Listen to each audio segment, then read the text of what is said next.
Un an et quelques jours, le pays perdait un grand musicien, un grand artiste. C'était le 12 octobre 89. Aujourd'hui, le ministère de la Culture, celui de l'information et presse, j'ai l'impression que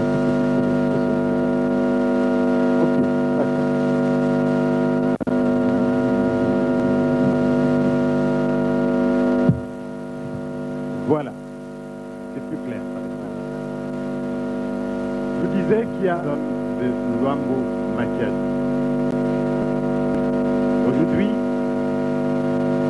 un an plus tard, le ministère de la Culture et des Arts, celui de l'Information et de Presse, la Fondation Luambo et l'UNIBRA avec notre SCOL ont réuni sur cette scène de grands artistes zaïrois et congolais. Car ce soir, nous aurons l'occasion d'écouter le plus grand orchestre congolais. Il s'agit des Bantous de la capitale.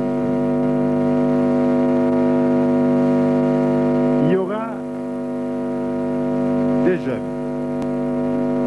Makamba Mikoloyo, c'est les Suédés. Et nous avons choisi un Suédé un peu spécial, car, semble-t-il, il serait à l'origine de tous les autres Suédés. Il s'agit de super succès Suédé. SSSS. Et parmi les jeunes toujours, nous aurons l'occasion d'écouter un petit ensemble qui est fantastique, qui est en train de percer. Il s'agit de Wenge Musika. Il semblerait que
l'heure du Mayenu, on va vous raconter une toute petite histoire. Et pendant ce temps-là, les amis de Suède et Suédés vont prendre place. Café, dodo. Lui, il prend du café et puis il fait dodo. Nous allons le découvrir. Je prends n'importe quel micro. Moi, je donne. Puisque l'aîné le concours a déjà expliqué le sens de la soirée d'aujourd'hui, la production musicale de ce soir, et qui a donc réuni et qui va réunir jusqu'à la fin de groupes de jeunes et aussi des groupes des adultes, comme nous en avons l'habitude de dire, bien sûr. Ainsi donc, comme le prévoit le programme ce soir, nous aurons maintenant à vous présenter un groupe qui draine un monde fou à chacun de ses déplacements, qui draine un monde fou à chacune de ses productions. Et ce groupe a vu le jour il y a quelques dizaines d'années dans une zone de la ville, c'est la zone des Badalungwa. Mais avec le temps, et les jeunes ont grandi avec leur musique, ils se sont assagis, et maintenant on les appelle les bons chics, bons genres, Wenge Musica. Je demande d'applaudir très très très fort.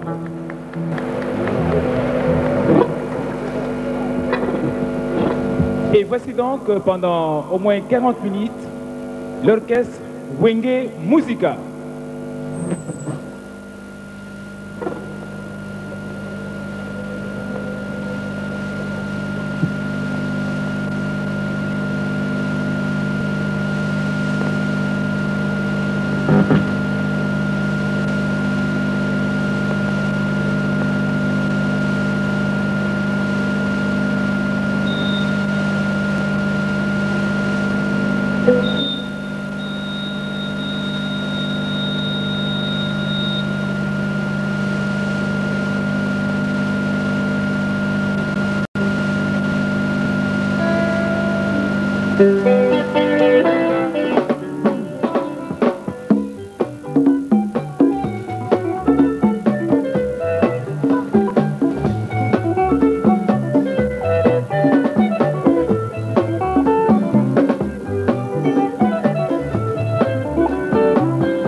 Hey!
Mokola samedita kutana kinayo ena misika wende munika Kolo bise Kolo bise Kolo bise Kolo bise PDG yo PDG yo Desito PDG yo c'est pas forcément PDG yo mama PDG yo PDG yo et mes petites PDG yo et les patios PDG yo Mokola samedita kutana kinayo ena misika wenge musika Kolo bise Kolo bise Kolo bise Kolo bise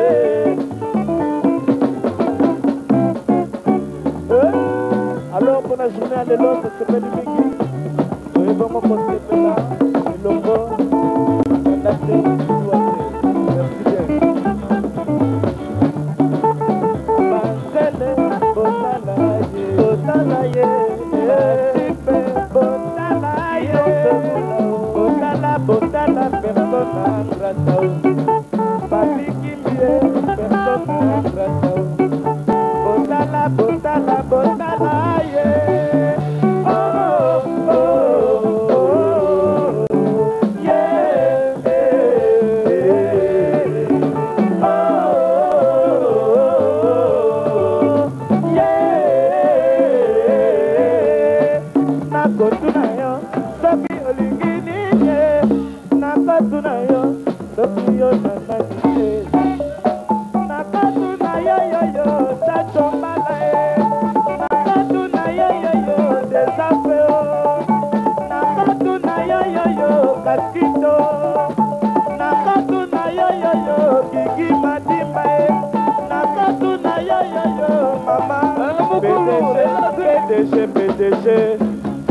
PDG yo,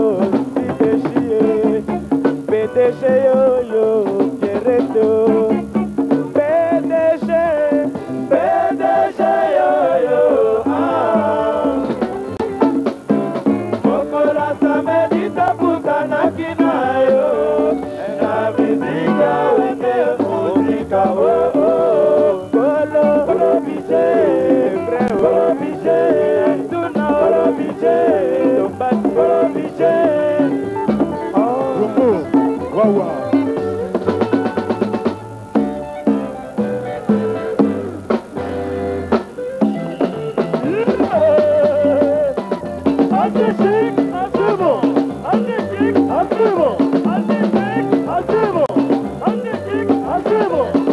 Chic,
c'est ça, les Wenge Musica, bon chic, bon genre. Des jeunes gens, non seulement des bons musiciens, mais aussi des jeunes gens qui pensent sérieusement à leur avenir. Je vous apprends ici que le groupe Wenge Musica compte de jeunes gens qui sont déjà diplômés à des niveaux supérieurs. C'est le cas de Blaise, qui est donc un ingénieur diplômé de l'ISTA. Il y a aussi un futur diplômé en sciences commerciales. Et puis il y a un futur diplômé en plus en sciences économiques à l'Université de Kinshasa. Et n'oublions pas le candidat inscrit d'une façon régulière, J.P. Mpiana à l'IEC. Donc c'est ça le groupe Wenge Musica. Mais aussi une autre nouvelle assez intéressante, c'est que la fondation Luambo a mis sur pied un trophée appelé trophée Luambo. Ce trophée va donc couronner dans les années qui viennent tous les artistes musiciens, mais il est encore un fait, c'est que ce trophée pourra aussi être décerné à tous les artistes dans tous les différents domaines de l'art. Et ce trophée, bien sûr, démontre le concours de vous tous qui êtes là, vous tous qui aimeriez apporter votre concours à l'épanouissement, à la réussite de cette réalisation, donc le trophée Luambo. Vous pourrez donc apporter gentiment votre contribution. Et à cela, j'ajoute aussi notre information, c'est qu'il y a un musée qui a été mis sur pied, qui a été ouvert par le commissaire d'État, le ministre de l'État, ou le ministre de la Culture. C'était bien sûr jeudi dernier au domicile du défunt. Et ce musée ferme ses portes demain de façon provisoire, en attendant que le gouvernement, tout le monde, les techniciens en conservation, les spécialistes puissent apporter leur contribution aussi pour que le musée Luambo reste un musée permanent. Nous poursuivons donc notre programme encore une fois avec Wenge Musica.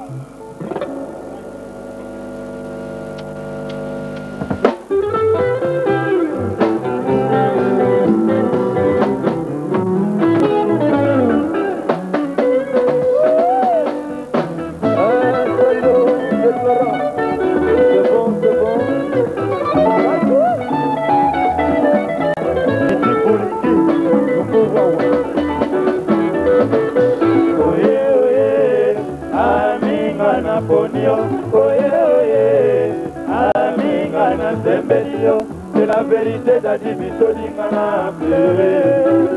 J'ai rêvé, oye, oye, Amingana Ponia, oye, oye, Amingana Temelia. C'est la vérité d'Adibito Dingana pleuré.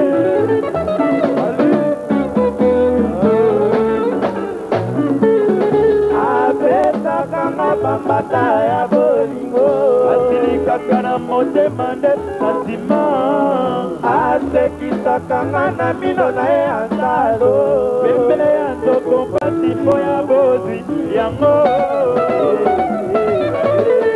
oye oye aminga na poni yo oye oye aminga na sembeli yo c'est la vérité d'adibitolinga na pleure.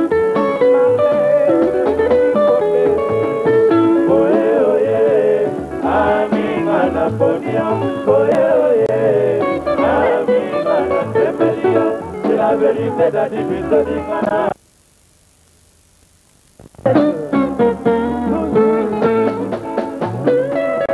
Alobelaka solo na sincérité elobabanga na nzambe na barobena aemelaka solo bamelobe eyebasibe mokobwana zerebue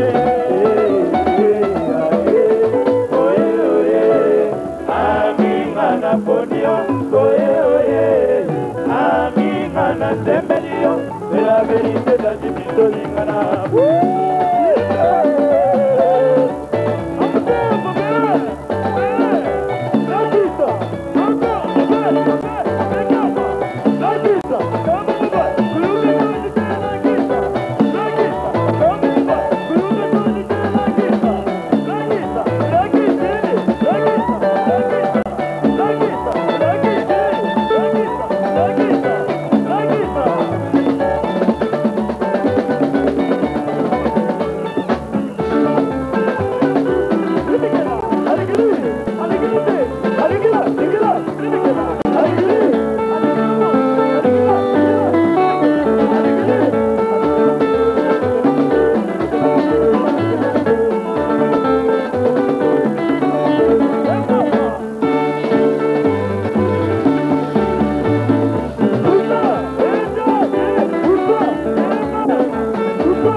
C'est la classe, c'est la différence. Wenge c'est la classe.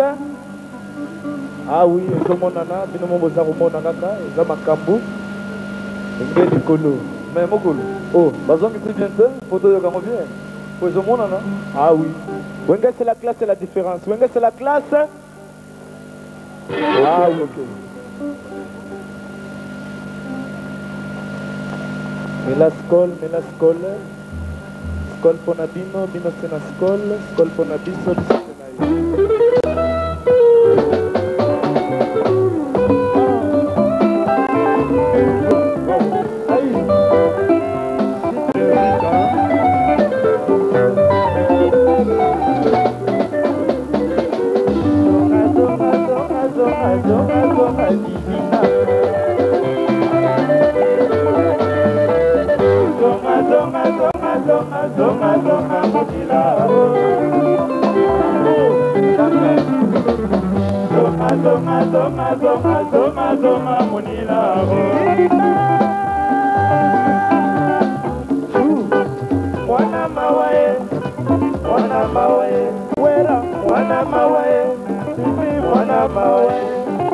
She be a call la mama.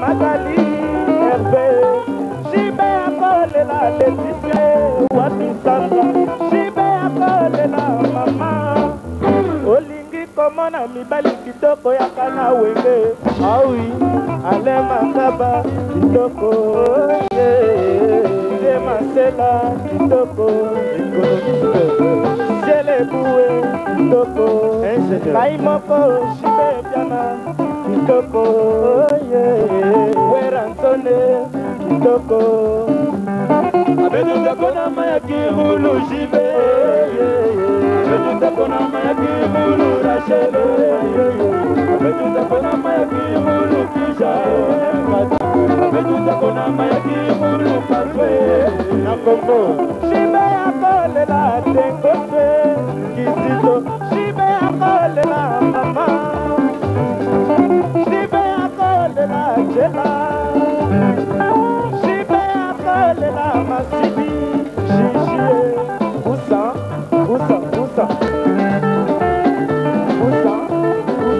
Joue Kaka Do Chise Boulado Do Willy Bambaro Do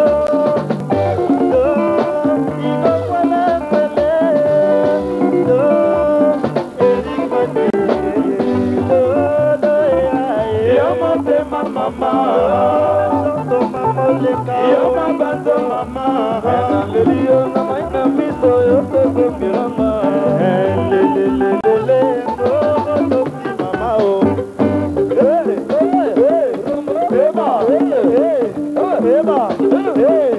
Eba ah oui bonsoir ami ouais alors j'avais un mot à adresser au public droit quoi enfin Bitika je vais faire le capitaine de Namora moi je le passe dis Wera alors comme tu le sais nous allons fêter vraiment la bande anniversaire premier anniversaire il y a père de la musique taïwanaise le jour en fond peut-être ah ouais enanlelio na maina miso yokosongelanga enanlelio na maina miso kwele kwele enanlelio na maina miso wasenga visa kalama igo bangia monoma metra kimero mamo kosonama kamionete enanlelio na maina miso alie sheri na maye yokinda wapie mamote macheri basanga enanleli presence na yo Sylvie enanleli presence na yo Denise enanleli presence na yo Michel Kabeao Isa Dalama Olesa Bangia monoma de alie Mamo Gosonama Sylvie enanlelio na maina miso Jibe Mukubwama nalelio na maina miso yokosolala yomote mama wasi yomabanzo mama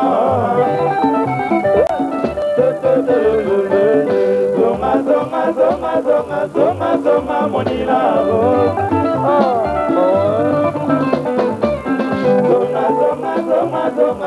zonga monilavo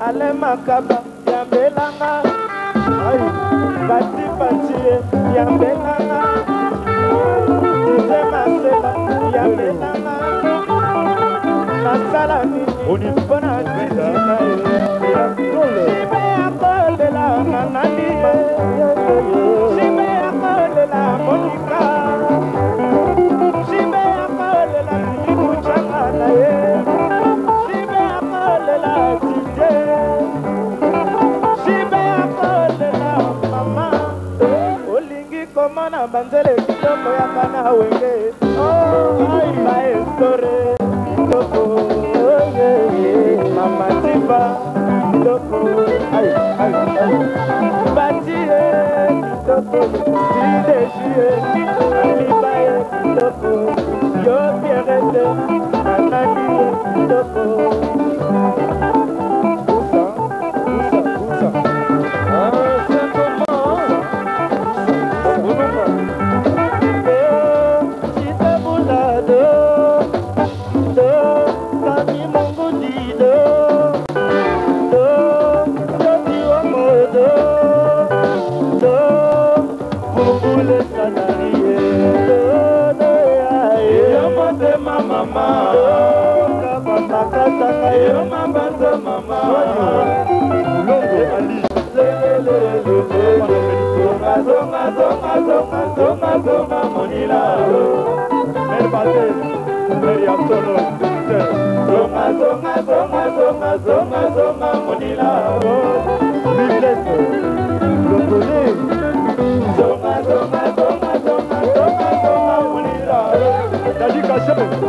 Eh bien, ces jeunes, lorsqu'ils sont déchaînés, avec raison d'ailleurs,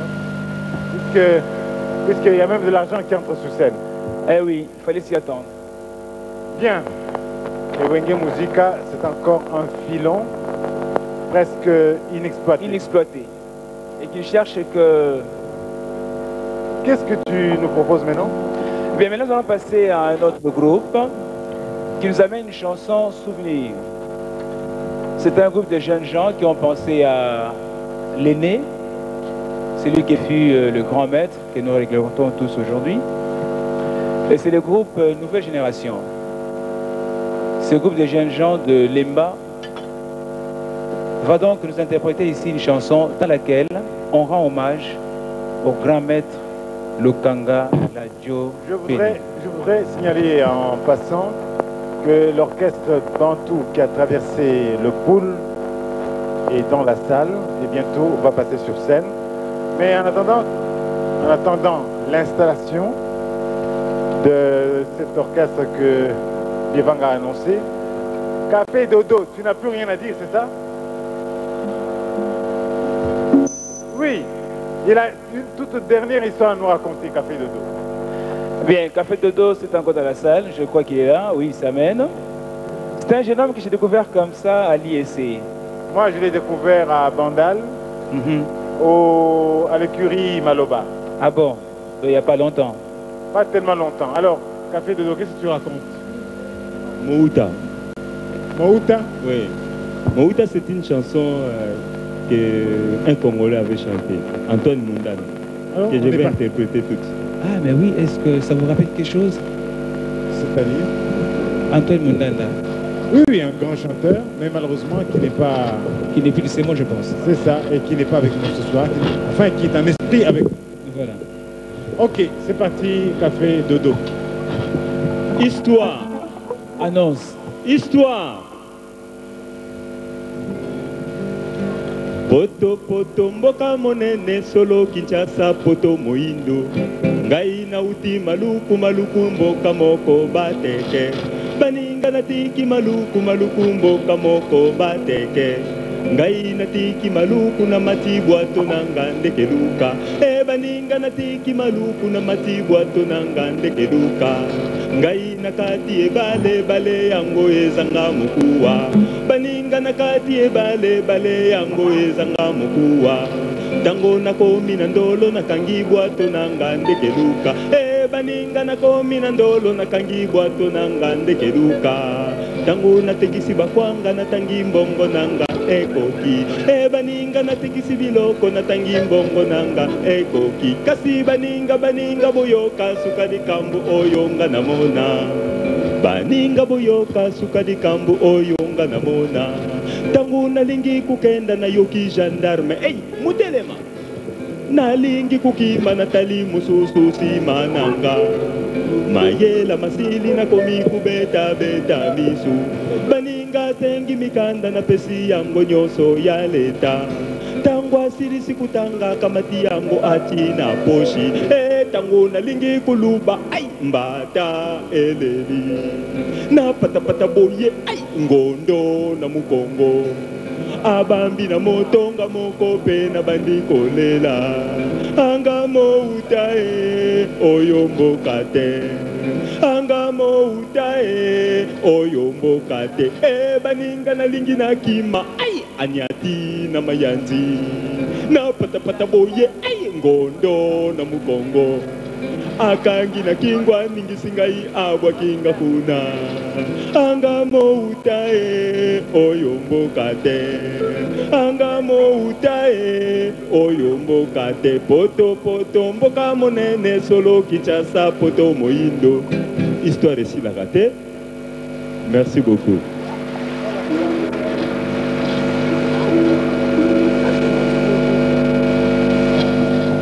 Merci Café Dodo. Et nous allons écouter ces jeunes gens qui tenaient absolument. Cela fait exactement 8 mois qu'ils me talonnent. Ils m'ont fait lire la chanson. Ils l'ont enregistrée sur cassette plusieurs fois et ils tenaient absolument à s'exprimer ce soir devant vous. Nous allons les écouter. C'est une dédicace à Luambo Makiadi.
compris, merci beaucoup.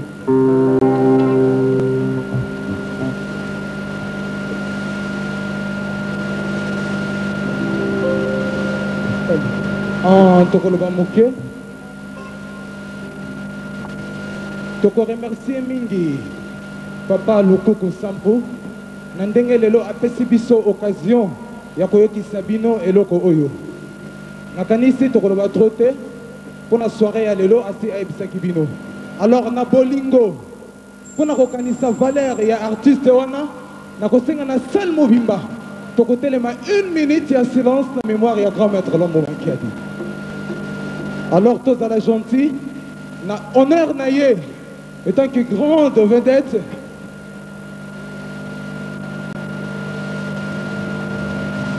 merci, merci, merci, merci.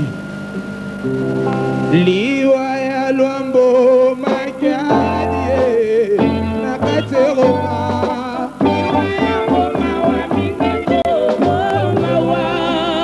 Tangwe komaki zoto ya moe na bana chini.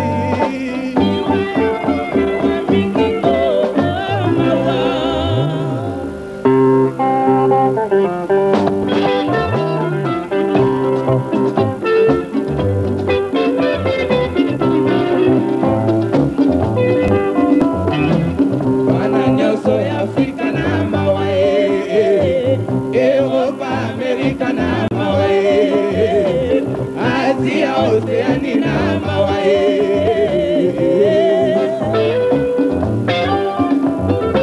Yo, peuple, bana zaira mobimba. Peuple, bakolo pe bana mika. Peuple, papa, maman, le 12 octobre est candidat historique pour la bana zaire. Tosili kobungisa, pionne monene ya bisika zairoise na Congo ya Lombo Makiadi. Ebami nanga.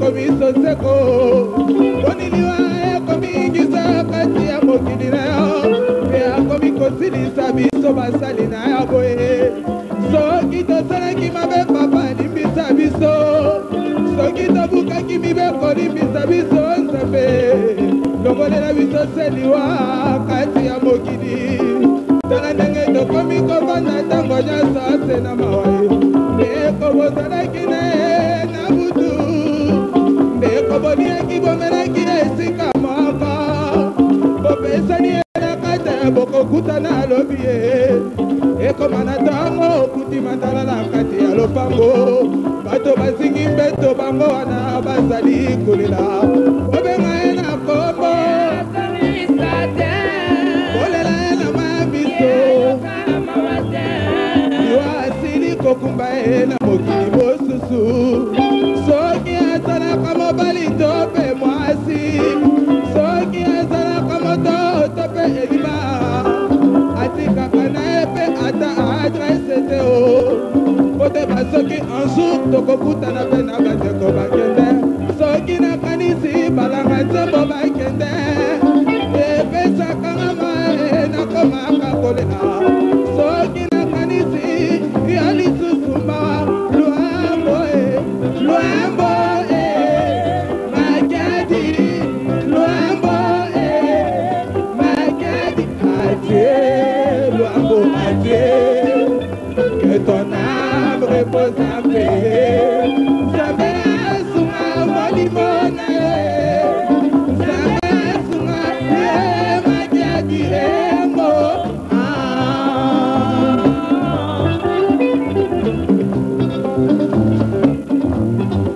Luambo bosolo la kiyo na papa lukuku sampu na poto atu natuni yo ndeko eloko nini okobela olobi okobela ndenge moto nyonso abelaka ye batika kobuka lokuta na kombo na yo ye osalaki confession na misa prese nyonso baye nyonso osalaki mabe osengaki balimbisa yo ye baye basalaka mabe yo mpe olimbisaki bango ye olobaki tosunga bakonza mboka mpona ekonomi ya mboka na biso ye bakonza culture are basungaka mpe balanga nzembo batika koyambaka se batabikeko na baécrivain lokola omesanaka na yo grand-maître kosekisa olobi na papa lukuku ke bandi kobeta mabaku e kozalaka mpe na nzoto mike ese lokola ye o meloko esaka monene lokosona ya kolia ya bomwana olobi na yo kolongwana te na bango ya balukuku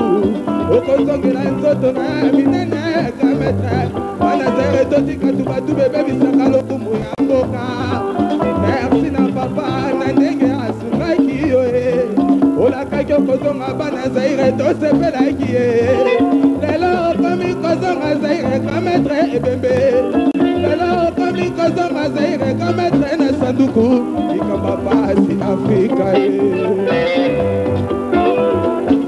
soki moto asekwaka na kolela belelo mbomaki osekwaki mokolo yango na ndenge bato balelaki yo banakelasi molongo bakolela yo ye bapapabamama molongo bakolela basali ya leta molongo bakolela yo ye balanga nzembo molongo tokolela tolembaki te tozalaki toujours kolelaka yo kino ndenge basalelaki yo misa monseigneur efataki na misa yengo monseigneur ecibangu na misa yengo abe toto na misa yengo papa madiata kutu ayembaki ye tolembaki te tozalaki toujours nsima na yo kino ndenge bakundaki yo ana zaire nyonso bakolela yo ye gouverneur vila kongo akoye na emotion pesaka mbote na docteur Nico pesaka mbote na lefa kale pesa mbote na papa potokalo yayae pesaka mbote na tondo moleka pesa mbote na balanga nzembo nyonso bakende yebisa bango awa totikalaka eza zaire ya biso ekoma ntango nyonso kaka ese tolelaka lwambo bakiadi mawa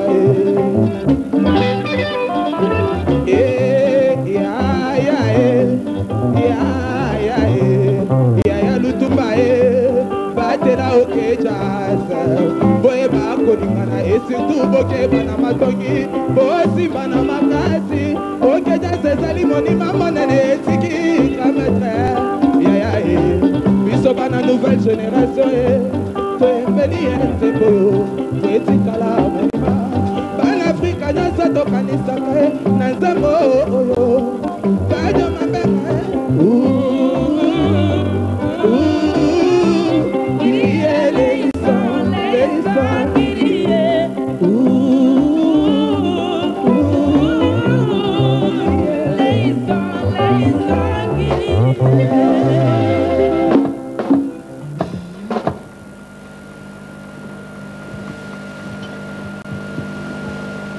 Formidable. Ndeonanga nalingi opesa biso kombono. Kombonanga Lina Sindano. Bien, je voudrais, c'est le chef de file, je voudrais qu'on applaudisse quand même cet orchestre assez fort. Merci. Merci beaucoup. Nakanisi Namakamboyo, citoyen Luambo Alobaki, ministre et à culture et Ambakaraka, écrivain. Ayambakaraka, bato basalaka, sculpture. Nakanisi Ezali ya solo pensate. Parce que Lelo a consacré journée Oyo pour naba artiste nyonso yo bayembaka nzembo. Ayambaka pe bato nyonso. Nakanisi Kosepeli. Ah papa, yango lelo nazane sengo mingi. Namoni vraiment ministre Nabiso. ayoki likambo Luambo alobaki. Alors pona yango tokobete la ministre na biso maboko. Voilà, ceci est fait. Je vous annonçais tout à l'heure que nos amis de Brazzaville étaient là. Je demande à l'orchestre Bantou de prendre place. Et en attendant, je confirme ce qu'a dit mon jeune frère, le citoyen Bevanga. La fondation Luambo a ouvert depuis jeudi un musée. Dans ce musée, vous pourrez découvrir l'environnement intime de Luambo Makiadi. Sa maison, son salon, sa chambre à coucher. Et découvrir qu'effectivement cet homme, c'était un homme à plusieurs facettes. Il était chanteur, il était compositeur, mais il était autre chose également, un penseur. Car la plupart des chansons qu'il a sorties sont sorties effectivement de cet environnement extraordinaire qu'il a pu constituer.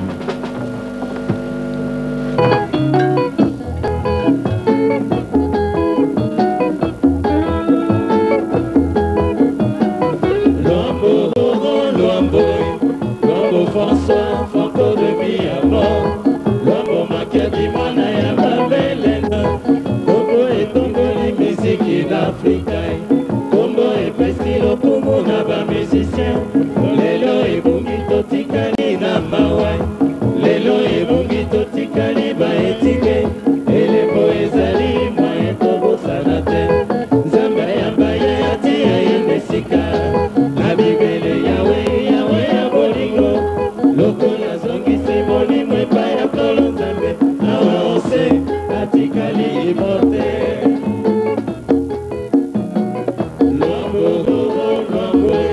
Luambo François Franco de Miamor liwana yo peuple akokaki kosonga na souvenir ya tata Mobutu Sese awa ekoti nani andimai abanda basepeli po bakwesi monument Ikamote Luambo, repose en paix, Mokili ya Nzambe tozali ne bapaya, ata ozongisi molimo ya kolo Nzambe, awa ose, otikali ivote.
Luambo na libala na biso ya ngenge oyebisaki nganga marizoto ebeba oyebisaki opesaki ngai luisa boy frigo oyebisaki ngai matinda mama obi tonton garatoi marie la vérité de franco tozonga na nganga wana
kobanga kolinga Kinshasa mboka kotika mwasi te oyo kende bongo azelaka yo kilo yo kosonga ebale mbongela mati mpepo natikeli yo leki kobatela na nsima upe na ngai ya mwana moke nzoto sembe na bote ya kobangisa nakobomba te nakoloba olalingi ye mwana oyo natuni baboti mpe balimi ye bayebisi ngai nakokwela linya nakomi kobanga kolinga Kinshasa mboka kotika mwasi te oyo kende bongo azelaka yo kino yo kosonga ebale mbongela mati mpepo natikeli yo leki obatela na nsima obupe na ngai ya mwana moke nzoto sembe na bote ya kobangisa toboyi kobeta banouveauté wana ezali ka mwa ndambo mpo bakasete ezali lere oyo bozela diske merci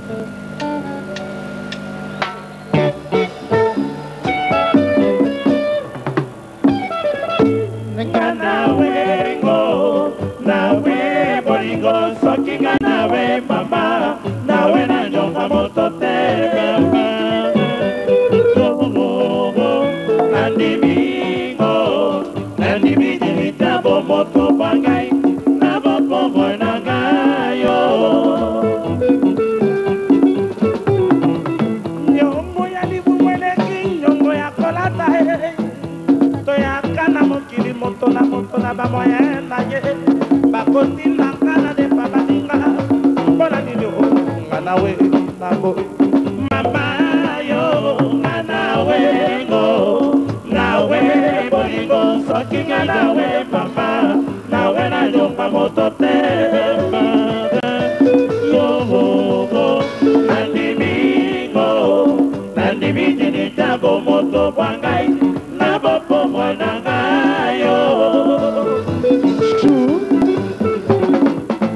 naboyi batelemela ngai mokolo ya liwananga ekolalanga bongi ya tuka mama na boyingo batungisangaka nga nawe naboyi banyongo nga nawe ngo nawe bolingo soki nga nawe mama nawe na nyonga moto te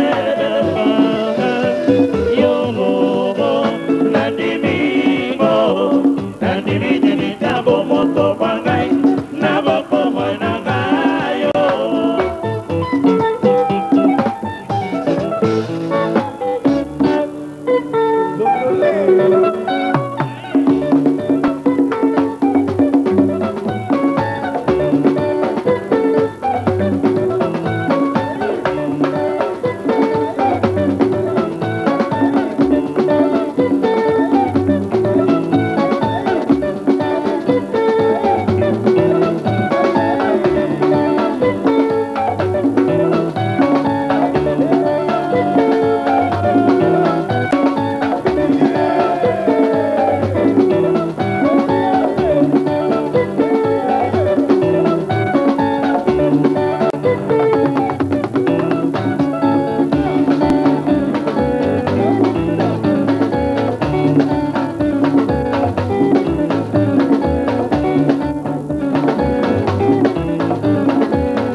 Skol de beignet.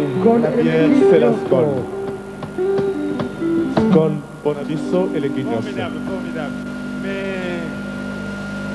je sais. Aux hommes qui datent, combien ils m'ont donné. C'est l'âge. L'âge n'a pas boum. Vous les autres poussent là. À tes autres poussent mais les autres poussent n'a pas boum. Non, t'en fais pas, ça va partir. Est-ce qu'on y a dit que n'a pas d'aéroa? C'est que zone ça il faut qu'il t'attine assez. C'est pas difficile. C'est pas difficile, nous allons voir ça. Alors on applaudit encore une fois. Merci. Merci.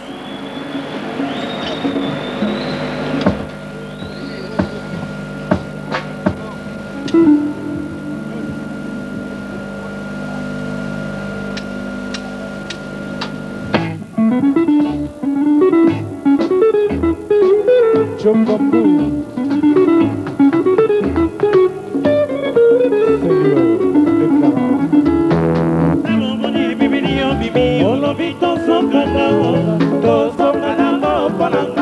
C'est trop tard.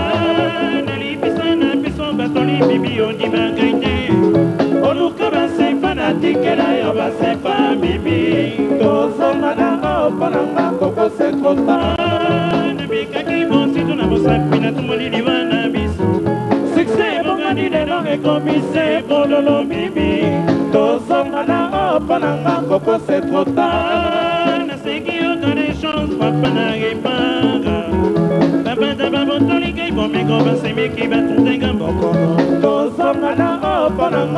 C'est trop tard. De côté est un abysso, papa n'a pas.